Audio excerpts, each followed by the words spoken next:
오늘은 라떼는 말이야라는 말로 설교를 시작해야 합니다. 제가 어릴 때만 하더라도 제 또래 아이들의 입에서 꿈, 소망, 소원 이런 것들을 물어보면 쉽게 나왔던 기억이 있습니다. 그때는 비전이라는 표현은 거의 안 썼던 것 같고요. 꿈이 뭐니, 소원이 뭐니 이렇게 물어보면 한 반에 저희 때는 한 50명, 60명이 있었는데요. 제일 많았던 그런 꿈이 과학자였습니다. 과학자. 한 반에 15명에서 20명 정도는 됐던 것 같고요. 또 한 반에 꼭 한두 명씩은 대통령, 대통령이 꼭 있었습니다. 또 군사정권 때여서 그런지 장군 된다는 사람들이 있었던 그런 기억들이 있습니다. 이것을 보면 어떤 개인적인 성공보다는 나라와 민족을 위한 큰 꿈을 품었던 기억들이 있는데요. 그런데 제가 작년까지 청년과 청소년 사역들을 하면서 학생과 청년들에게 십수년 동안 거의 20여 년이 넘게 그들에게 꿈과 비전을 물어봐도 제대로 본인의 꿈과 비전을 이야기하는 그런 친구들이 10명에 1명도 채 되지도 않았습니다. 안타까운 것은 저 교회 사역을 하고 있을 때 제 직속 후배, 저랑 한참 차이가 나는데요. 한번 교회로 인사하러 온 적이 있습니다. 당시에 한 4년, 5년 전 정도인가요? 그 당시에 27살이 되고 제가 나온 한국침례신학대학 기독교교육학과 학회장의 자리에 있는 군대도 갔다 온 친구인데요. 저희 때는 당연히 신학교에 오면 소명이 어떤 것인지 비전이 무엇인지 물었기에 저도 그 친구에게 앞으로 우리 비전이 무엇이냐고 얘기할 때 깜짝 놀랐습니다. 고개를 흔들더라고요. 신학교에 들어왔고 기독교 교육학과의 학회장까지 하고 있는 친구가 분명한 비전과 소명이 없이 있다는 깜짝 놀랐습니다. 많은 사람들이 꿈이 없이 뚜렷한 삶의 목적이 없이 살아가고 있습니다. 혹 있다고 하더라도 나라와 민족을 위한 거창한 것보다는 개인의 성공이나 큰 물질을 얻는 그런 것에 제한되어 있었습니다. 제가 초등학교나 중고등학교 다닐 때랑 지금을 비교하면 지금의 아이들이 훨씬 더 공부하는 시간이 많은 것 같습니다. 그런데 이렇게 열심은 있는데 방향, 목적, 목표가 분명하지 않은 그것이 안타깝습니다. 목표가 분명하지 않고 방향이 분명하지 않으면 어떤 일이 벌어질까요? 제가 지난주에도 농구에 대해서 말씀드렸는데 농구는 굉장히 자신 있는 종목이지만 오늘은 부끄러운 종목을 말씀을 드려야 됩니다. 축구. 희한하게 제가 운동신경이 굉장히 좋은 편임에도 불구하고 이상하게 축구는 안 되는 겁니다. 전문 용어로 저와 같은 사람을 개발이라고 하는데요. 공을 발로 제대로 차는데 제대로 맞지를 않는 겁니다. 정말 힘있게 뻥하고 찼는데 앞으로 떨어지거나 힘차게 휘둘렀는데 발에 안쪽 바깥쪽 사이드에 맞고 빙글빙글 도는. 그런데 제가 운동신경이 있고 열정은 있어서 열심히 뛰었습니다. 그런데 실력이 없다 보니 친구들이 너는 수비나 해라. 예전은 그랬습니다. 요즘 보니까 잘하는 사람이 수비를 해야 되는데 예전에는 못하는 사람이 수비를 했죠. 제가 키가 크고 점프력이 있다 보니까 상대편이 공격이 들어와서 센터링을 올리면 제가 헤딩으로 잘 걷어낸다고 하는데 문제는 옆머리나 뒷머리에 맞고 저희 편 골대로 들어가는 겁니다. 제 전문이 자살골이었습니다. 또 투지가 있었기 때문에 슛을 날리면 몸으로 막는다고 몸을 날렸는데 제 어깨나 가슴 맞고 자살골. 골게터였는데 자살골 골게터. 제 보직이 애들에 의해서 강제로 골키퍼로 바뀌기 전까지는 무수하게 자살골을 넣었던 기억이 있습니다. 열심은 있는데 열정은 있고 투지는 있는데 방향이 목표가 공을 제대로 차지 못하다 보니까 엉뚱한 데 집어넣고 만다는 것입니다. 많은 사람들이 남보다 좋은 대학, 좋은 직장, 좋은 집을 위해서 살아가고 있습니다. 좋은 대학 가고 좋은 직장 가고 좋은 집을 얻는 것 그렇게 애쓰고 힘쓰다 보면 결국 어떤 길로 가게 됩니까? 그 마지막은 무엇일까요? 그냥 늙어 죽는 것입니다. 그냥 좋은 것만 찾다가 그것들을 온전히 이루지도 못하고 죽어가는 불쌍한 인생이 된다는 것입니다. 최선을 다했지만 잘못된 목표 때문에 엉뚱한 방향 때문에 헛되이 가는 그런 것들이 우리의 삶 가운데 얼마나 많은지 모르겠습니다. 그러나 하나님께서는 저와 여러분들에게만큼은 분명한 삶의 목표, 목적, 방향을 제시하셨습니다. 그 증거가 무엇일까요? 저와 여러분이 구원을 얻은 것, 지금 이 자리에 나와서 예배드리는 것이 바로 그 증거라는 것입니다. 하나님께서는 우리에게 무엇에 관심을 갖고 계십니까? 우리의 소유, 우리가 어떤 능력을 갖고 있는지 이것에 관심이 있지 않으십니다. 우리가 무엇을 바라보고 있는지, 또한 우리가 어떤 방향으로 나아가고자 하는지 그것에 하나님은 관심이 있다는 것입니다. 여러분 어디로 나아가고 계십니까? 어떤 목표를 향해서 걸어가고 계십니까? 무엇을 어떤 방향을 향해서 달려가고 계십니까? 하나님께서는 오늘 본문을 통해서 우리 성도들이 살아가야 될 방향들, 목적들, 모습들에 대해서 말씀하고 계십니다. 오늘 본문을 통해서 함께 우리가 살아가야 될 삶의 모습이 어떤 것인지 은혜를 나누겠습니다. 첫 번째로 우리 믿음의 성도들이 가야 할 방향, 가야 할 목적, 그것을 분명하기 위해서 가장 중요한 것이, 가장 먼저 필요한 것이 예수님께 붙잡힌 바 되는 삶을 사는 것입니다. 오늘 본문 12절을 보시기 바랍니다. 하반절에 보시면 오직 내가 그리스도 예수께 잡힌 바 된 그것을 잡으려고 달려가노라. 오직 내가 달려가는데 무엇을? 예수님께 잡힌 바 된 그것을. 우리가 주님의 자녀 되려면 주님의 부름이 있어야 됩니다. 예수님께서도 제자들에게 이렇게 말씀하십니다. 너희가 나를 택한 것이 아니요 내가 너희를 택하여 세웠다고 그렇게 분명하게 말씀하고 계십니다. 하나님이 우리가 하나님을 붙잡는 것이 아니라 하나님이 우리를 붙잡으셔야 된다는 겁니다. 바울을 보시기 바랍니다. 그가 사울이었을 때 안타깝게도 하나님이 그를 붙잡으시는 것이 아니라 그가 하나님을 붙잡기 위해서 애를 썼었습니다. 갈라디아서 1장 14절에서 자신이 사울이었을 때에 대해 이렇게 말합니다. 내가 내 동족 여러 연갑자보다 유대교를 지나치게 믿어 내 조상의 전통에 대하여 더욱 열심히 있었으나, 유대교를 아주 지나치게 믿었고 누구보다도 열심히 있었는데요. 뭐가 문제입니까? 방향, 목표가 잘못되다 보니까 하나님께 붙잡혀서 쓰임을 받아야 되는데 자신이 하나님을 붙잡으려 나아가다 보니까 어떤 문제가 벌어집니까? 오히려 그리스도인들을 핍박하는 일을 하게 되었다는 것입니다. 또한 야곱을 보시기 바랍니다. 그가 어떤 삶을 살았습니까? 어린 시절 팥죽 한 그릇을 통해서 그 형 에서를 속여서 장자권을 빼앗습니다. 또한 아버지 이삭을 속여서 축복권을 얻습니다. 심지어 삼촌까지 속여서 큰 부를 누리게 됩니다.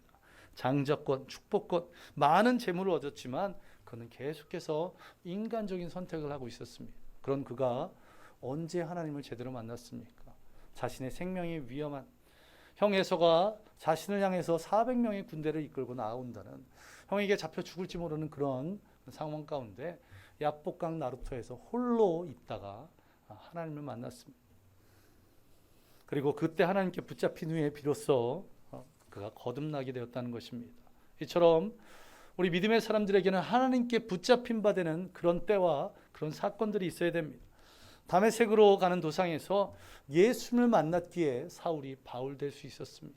또한 야복강 나루에서 하나님을 만났기에 야곱이 이스라엘 될 수 있었던 것입니다. 이처럼 주님께 붙잡힌 바 된 저와 여러분 되시기를 간절히 소망합니다.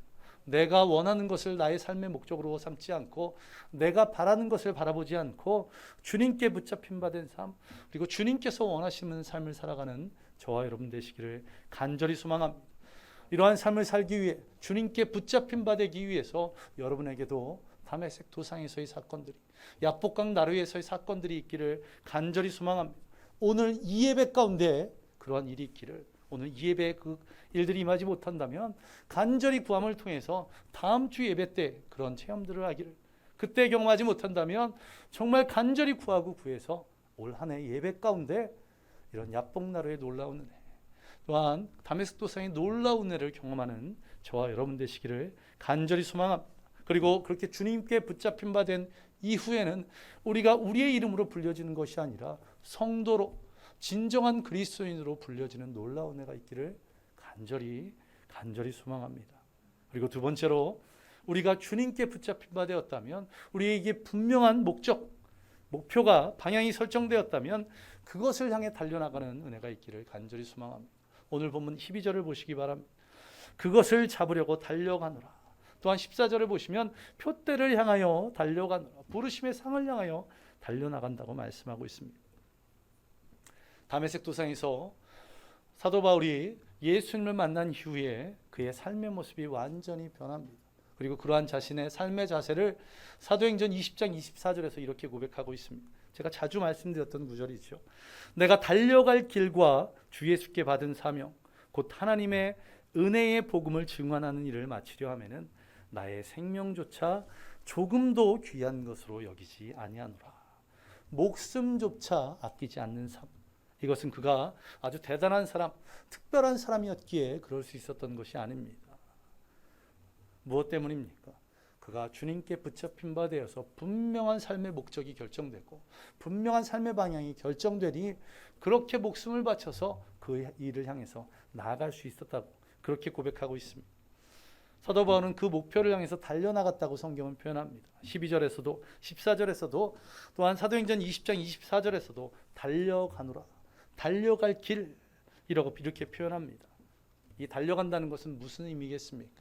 이것은 그 길을 향해서 빠르게 다름질한다는 그런 의미가 아닙니다. 달려간다는 것은 계속해서 그 방향으로 나아간다는 것. 우리는 어떻습니까? 연약하고 부족하기에 때로는 힘들어서 쉴 때도 있어야 되고요. 때로는 돌에 걸려서 넘어질 수도 있습니다. 그런데 중요한 것은 무엇입니까? 우리가 포기하지 않고 다시 일어나 달리는 것. 조금 쉼을 쉬고 체력을 정비한 후에 다시 그 방향에서 나가는 것.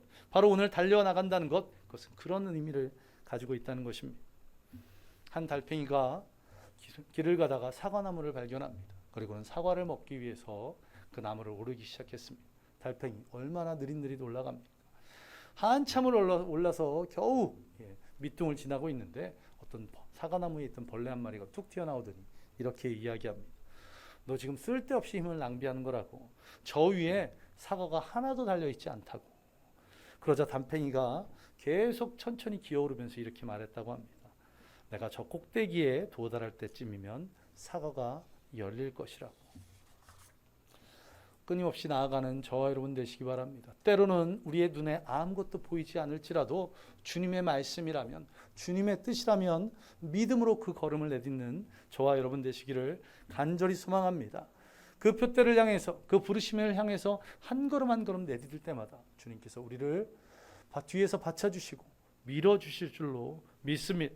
그리고 주님께서 주신 그 나갈 길을 달려나갈 때에 주님께서 함께 하시는 놀라운 은혜가 저와 여러분 가운데 있을 줄로 믿습니다. 그리고 세 번째로 우리가 그 달려나갈 때에 앞에 있는 것을 잡으려고 나아가는 저와 여러분 되시기를 간절히 소망합니다. 13절에 이렇게 말씀합니다. 내가 아직 잡은 줄로 여기지 아니하고 오직 한 일, 즉 뒤에 있는 것은 잊어버리고 앞에 있는 것을 잡으려고 이렇게 말씀합니다. 뒤에 있는 것은 다 잊어버리고 앞에 있는 것을 향해 달려나간다는 것입니다. 주님께 잡힌 바 되어서 그 분명한 삶의 목적들, 방향들, 목표들을 발견하고 그것을 향해서 전심으로 나아가기 위해서는 뒤의 것을 자꾸 바라보면, 뒤의 것에 자꾸 얽매이면 안 된다고 말씀합니다. 자, 이것은 무엇을 의미합니까? 두 가지를 의미하는데요. 우리의 과거의 상처, 아픔, 어려움에 얽매이지 않는 것은 물론 과거에 내가 누렸던 성공들, 또한 부와 명예, 권세들 이런 것들에 얽매이지 않는 저와 여러분 되시기를 간절히 소망합니다. 과거에 유익이 되지 않은 일, 상처받았던 일이 계속 떠올리게 된다면 어떻게 될까요? 우리의 인생뿐 아니라 믿음 생활까지도 어려워지게 됩니다. 앞서 말씀드렸던 것처럼 바울은 사울이었을 때 그리스도인들을 핍박했습니다. 그가 바울 되어서 복음을 전할 때 과거 자신이 저질렀던 그 일들을 계속 떠올리면서 이러한 생각을 했다면 어떻게 됐을까요? 내가 핍박자였는데, 나 때문에 디모데 집사님이 죽게 되었는데, 이런 핍박자였던 내가 복음을 전한다고 사람들이 들을까? 이런 생각을 계속했다면 온 유럽을 다니며 수많은 교회를 개척하는 일은 훨씬 뒤로 미루어졌을 것입니다. 또한 사도 바울이 과거에 자신이 누렸던 나면서 로마였다는 것, 존경받는 바리새인이었다는 것, 최고의 랍비였던 가말리엘 문화에서 배웠다는 이것들, 또 그가 누렸던 부귀와 영화들, 이것을 잊지 못했다면 어땠을까요? 그 수많은 고난 가운데서 주님 주신 사명을 온전히 이루어가지 못했을 것입니다. 사도 바울은 자신의 가문과의 연을 끊고 그 이후부터 천막 만드는 일, 장막 만드는 일을 하면서 자비량으로 선교를 했었습니다. 그가 그 부유한 때를 잊지 못하고 이 힘든 천막 만드는 일을 하면서, 얼마 돈 되지 않는 이 일을 하면서 내가 지금 뭐 하고 있는가? 부모님 집에 그 가문에 계속 있었다면 이 정도는 아무것도 아닌데 하며 후회하고 있었다면 주의 복음은 온전히 증거되지 못했을 것입니다. 또한 고린도후서 11장 23절 이하를 보면 그가 복음 전하면서 당했던 엄청난 고난에 대해서 설명하고 있습니다. 23절 하반절을 보시면 이렇게 말씀합니다. 내가 수고를 넘치도록 하고 옥에 갇히기도 더 많이 하고 매도 수없이 맞고 여러 번 죽을 뻔하였으니, 조금 고난이 아니라 여러 번 죽을 뻔했다고 성경은 말씀하고 있습니다.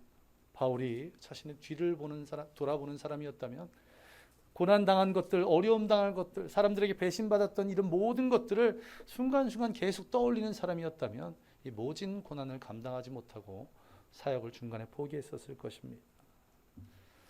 우리 아픈 기억들, 또한 상처받은 것들, 또한 내가 누렸던 부와 명예, 권세, 이 모든 것들을 뒤로하고 주님 주신 목표, 주님 주신 사명을 향해서 앞을 향해 나아가시는 저와 여러분 되시기를 간절히 소망합니다. 그리고 이제 마지막으로 우리의 삶의 목적, 우리의 삶의 목표를 어디에 두어야 할까요?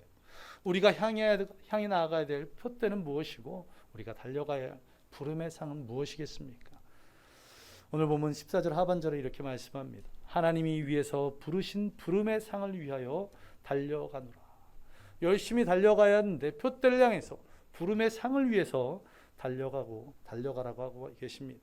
그 달려가야 할 길, 그 길이 무엇입니까? 하나님께서는 성경 말씀을 통해서 우리가 삶을 어떻게 살아가야 되는지에 대해서 한 구절로 분명하게 정리해 주고 계십니다. 고린도전서 10장 31절입니다. 고린도전서 10장 31절에서 이렇게 말씀합니다. 그런즉 너희가 먹든지 마시든지 무엇을 하든지 다 하나님 영광을 위해서 하라. 아멘. 우리가 무엇을 하든지 하나님 영광을 위해서 하라고 말씀하고 계십니다. 내가 하는 모든 행동으로 말미암아 내가 하나님께 영광을 돌리는 것은 물론 나의 행동을 보고 주변 사람들까지도 하나님께 영광을 돌리는 삶, 그것이 주님께서 우리에게 원하시는 삶이라는 것입니다. 또한 하나님께서는 이사야서 43장 말씀을 통해서 우리를 창조하신 목적에 대해서도 분명하게 말씀합니다. 이사야 43장 7절을 보시면 내 이름으로 불려지는 모든 자, 곧 내가 내 영광을 위하여 창조한 자를 오게 하라. 그를 내가 지었고 그를 내가 만들었느니라. 내가 내 영광을 위하여 창조한 자, 하나님께서는 영광 받으시기 위해서 우리를 창조하셨다고 성경에서 말씀하십니다. 또한 그 동일한 장 21절에서 이 백성은 내가 나를 위하여 지었나니 나를 찬송하게 하려 함이니라. 하나님께서 우리의 찬양을 받으시기 위해서 우리를 지으셨다고 분명하게 말씀합니다. 우리가 예수님께 붙잡혀 삶의 분명한 목적을 발견하고 그 방향에서 달려나갈 때 우리의 삶의 모든 모습을 통해서 하나님께 영광을 돌리는, 또 하나님을 찬양하는 그런 귀한 삶이 되시기를 간절히 소망합니다. 올해의 삶을 다시 한번 돌아보시기 바랍니다. 또한 지난 1년간 우리 교회를 한번 돌아보시기 바랍니다. 우리 교회가 또한 저와 여러분이 하나님께 얼마나 영광 돌리는 삶을 살았는지, 우리 교회가 하나님께 얼마나 영광 돌리는 사역을 감당했는지 다시 한번 돌아보시기 바랍니다. 우리가 혹시 세상을 살아가며 또 교회에서 신앙생활을 하며 세상의 것을 따르지는 않았는지 다시 한번 돌아보는 저와 여러분 되시기 바랍니다. 솔로몬이 이스라엘 왕으로 온갖 부귀영화를 누리고 그가 노년에 어떻게 고백하고 있습니까?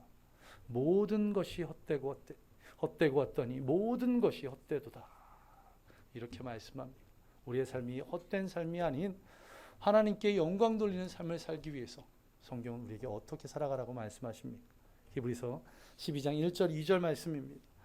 이러므로 우리에게 구름같이 둘러싼 허다한 증인들이 있으니 모든 무거운 것과 얽매이기 쉬운 죄를 벗어버리고 인내로써 우리 앞에 당한 경주를 하며 믿음의 주요 또 온전하게 하시는 이인 예수를 바라보자.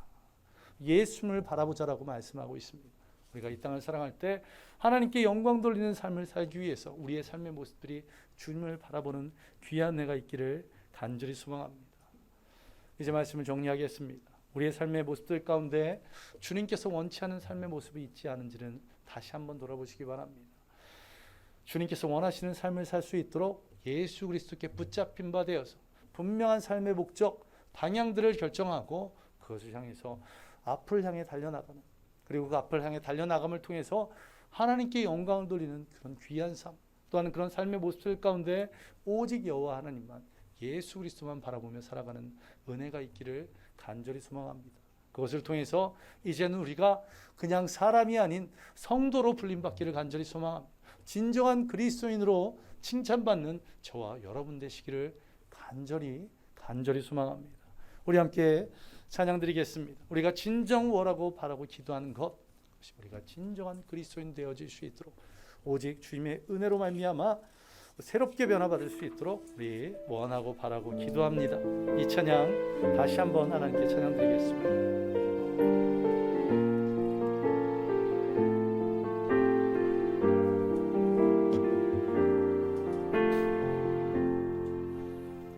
이 세상을 살아가는 동안에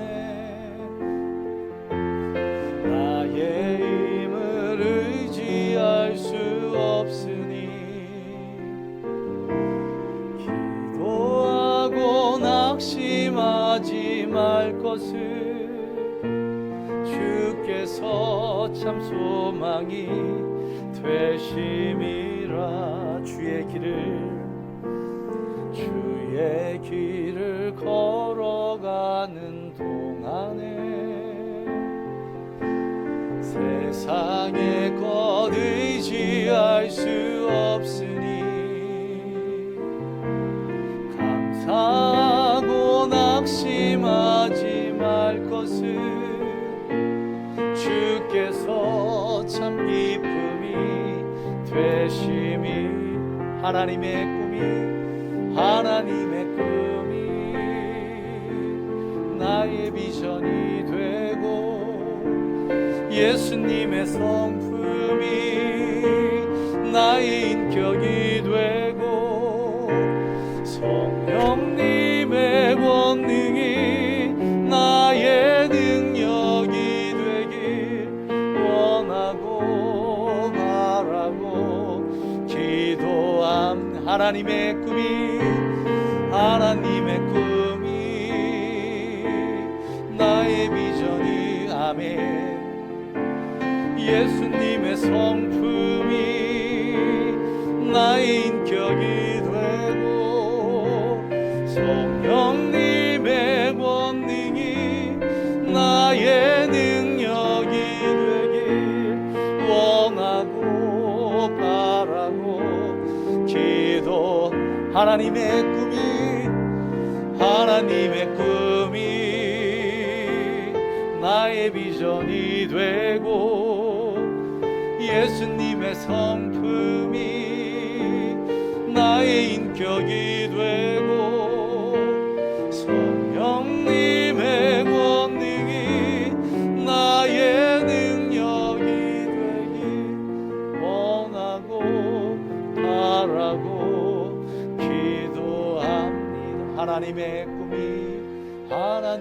꿈이 나의 비전이 되고 예수님의 성품이 나의 인격이 되고 성령님의 권능이 나의 능력이 되길 원하고 바라고 기도합니다.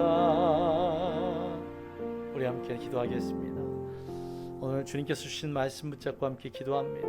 우리가 삶을 살아갈 때 주님 원하시는 삶, 주님 기뻐하시는 삶을 살 수 있도록 주님께 붙잡힌 바 되게 해달라고. 오늘 이 예배를 통해서 또한 오늘 예배가 그것이 어렵다면 다음 주 예배 그것도 어렵다면 올 한 해 우리가 드려지는 예배 가운데 반드시 주님께 붙잡힌 바 되는 야복강 나루에서 주님을 만나는 다메섹 도상에서 주님을 만나는 그 은혜를 경험할 수 있도록 주님 우리에게 역사해달라고 우리 이 시간 함께 기도하겠습니다. 기도합니다.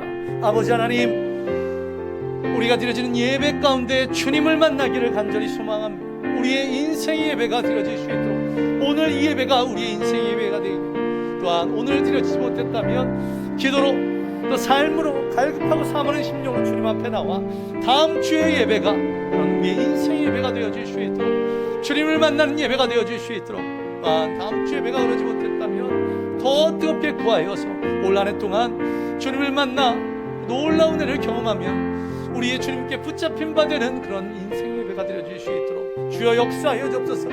다메섹 도상의 그 사건을 야복강 날 후에 그 놀라운 은혜를 내가 직접 경험하고 사울이 바울 되었던 것처럼 또한 야곱이 이스라엘 되었던 것처럼 우리도 진정한 그리스도인으로 변화될 수 있도록 하나님께 칭찬받고 사람들에게 인정받는 믿음의 사람, 은혜의 사람, 나의 삶의 모습을 통해서 하나님께 영광을 돌리고 주변 사람들까지도 하나님을 찬양드릴 수 있는 그런 귀한 믿음의 삶을 살아가기에 간절히 소망, 그러기 위해서 주님께 붙잡힌 바 되기를 간절히 구합니다. 주님 우리를 붙잡아 주시기 바랍니다. 내가 주님을 붙잡으려 노력하는 것이 아닌 주님께서 우리에게 오셔서 우리를 붙들어 주시기를 주님 간절히 구하오니 주님 붙잡아 주시고, 그래서 우리의 삶의 분명한 목적에서 나아갈 수 있도록 길 잃고 방황하는 물이 되지 않게 하시고 목자 되신 주님의 뒤를 꼭 붙잡고 나아가는 우리 믿음의 성도들 될 수 있도록 주께서 역사하여 주시옵소서. 모든 것 예수님 이름으로 간절히 기도하옵나이다. 계속해서 기도하겠습니다.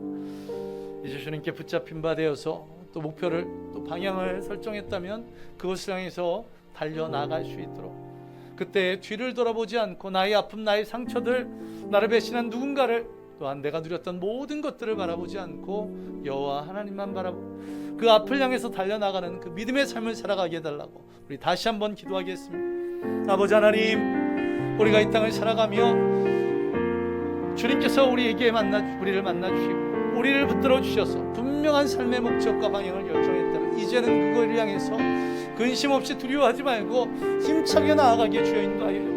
때로는 지치고 때로는 아파 멈췄을 때 있습니다. 넘어질 때 있습니다. 다시 일어서 그 주님을 향해서 나아갈 수 있도록, 그 앞을 향해 달려나갈 수 있도록 우리에게 믿음 주시고 은혜 주시옵소서. 하나님 보시기 합당한 위대한 믿음의 삶, 아버지 하나님 주님 보시기 주님이 원하시는 그러한 삶을 살아나갈 수 있도록 아버지 하나님 주여 역사하시고 인도하여 주옵소서. 그러한 삶을 통해서 뒤의 것을 돌아보지 않고 내가 상처들, 아픔들, 누군가 나를 힘들게 했던 사람들을 바라보지 않게 오직 앞에 계신 여호와 하나님만 바라보게 하시고, 내가 과거에 누렸던 그 부와 명예와 권세, 기쁘고 즐거웠던 모든 아버지 하나님 그것을 바라보지 않고 앞에 계신 주님만 바라보며 한 걸음 한 걸음 내디딜 수 있도록 주여 역사하여 주옵소서. 그래서 주님이 기뻐하시는 삶, 주님이 원하시는 삶, 거의 영원한 생명을 누릴 수 있는 믿음의 삶을 살아가게 주여 인도하여 주시옵소서.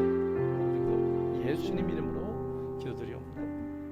그리고 마지막으로 우리 모든 삶의 모습들 가운데 하나님께 영광을 돌릴 수 있도록, 또한 오직 여호와 하나님만, 주님만 바라보며 믿음으로 나아갈 수 있도록 주여 인도해달라고 우리 마지막으로 다시 한번 기도하겠습니다. 아버지 하나님, 우리가 주님께 붙잡힌 바 되어서 분명한 삶의 목적들을 발견하고 그 길 향해서 힘써 나감을, 그 나가는 모든 과정들이 아버지 하나님께 영광 돌리는 삶을 살아가게, 아버지 그것을 통해서 주님께 영광을 돌리며 주님을 찬양드리는 아버지 나의 모습을 통해서 주님께서 영광 받으시는 것뿐만 아니라 아버지 내가 살아가는 그런 모든 삶의 모습들을 통해서 주변에 믿지 않는 자들까지도 하나님을 찬양, 하나님을 높일 수 있도록 다니엘의 삶을 통해서 다리오 왕이 그랬던 것처럼 또 요셉의 삶을 통해서 바로가 그랬던 것처럼 아버지 우리의 삶을 통해서 믿지 않는 자들까지도 하나님께 영광을 돌릴 수 있도록 주여 역사하여 주옵소서. 그런 귀한 아름다운 믿음의 삶, 성도로서 살아기 합당한 그런 삶을 살아갈 수 있도록 이제는 우리가 한 사람, 우리 이름을 불려지기보다 한 명의 성도로, 한 명의 진정한 그리스도인으로 불려질 수 있도록 주께서 역사하여 주시옵소서. 주님의 은혜를 기대하며 이 모든 것 예수님 간절히 기도하옵나이다. 아버지 하나님 감사드립니다. 오늘도 이 예배 가운데 귀한 은혜를 주셔서 이 예배가 주님을 만나 변화되는 그런 은혜의 시간, 축복의 시간 되어지기를 간절히 소망합니다. 이 예배를 통해서 주님께 붙잡힌 바 되기를, 또 주님께 붙잡힌 바 되어서 삶의 분명한 목적과 방향을 설정하며 그것을 향해서 힘차게 달려나갈 수 있도록 그런 모든 과정들 가운데 하나님께 영광을 돌리며 주님을 바라보는 귀한 믿음의 삶을 살아가는 우리 모든 성도들 되어서 아버지 하나님께는 영광을 돌리고 세상 사람들에게 칭찬받는 진정한 그리스도인으로 세워질 수 있도록 주께서 역사하여 주시옵소서. 또한 준비된 예물 하나님께 드립니다. 그 예물마다 주님 축복하여 주시고 예물을 통해서 하나님 나라가 확장되는 놀라운 해가 있도록 주여 역사하여 주시옵소서. 모든 것 예수님 이름으로 간절히 기도하옵나이다. 아멘.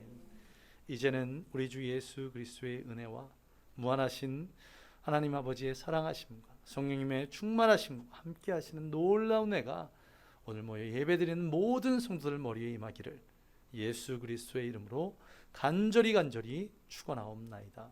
아멘.